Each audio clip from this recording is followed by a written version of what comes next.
أجر الدؤوب على التلاوة عالي، فاحفظ وإن حوصرت بالأثقال. في صحبة القرآن لست بخائب، بل أنت مأجور بأية حال. ما ضر سعيك إن بقيت متعتعا، ما دمت مجتهدا بلا إهمال. وملازما للحفظ في يسر وفي عسر وعند تقلب الأحوال. فلعل في تكرار وردك خيرة، يا صابرا يجزى بلا مكيال.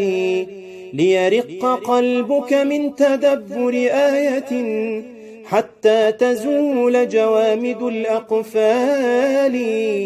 ولعل ربك إن رآك مجاهدا، تسعى إلى الإتقان دون ملال، ناداك في يوم القيامة شاكرا، وحباك بالتكريم والإجلال.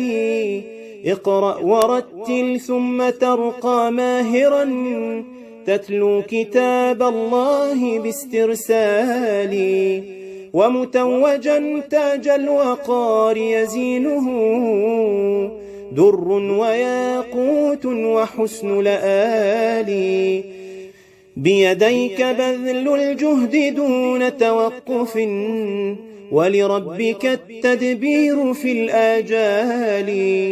فإذا قسى بالقول شيخك مرة، ورآك نسيا بالي الأطلال، وتكاثرت أخطاء سردك عنده، وتربعت بصحائف الأعمال، أمسك دموعك لا ترقها عنده، وارجع إلى مولاك بالإذلال.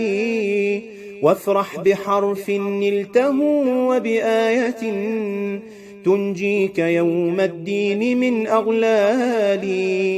فالله يعلم كم جهدت بحفظها، والله ربك واهب الأفضال. ولربما في الأرض كنت متعتعا، وكتبت عند الله أعظم تالي.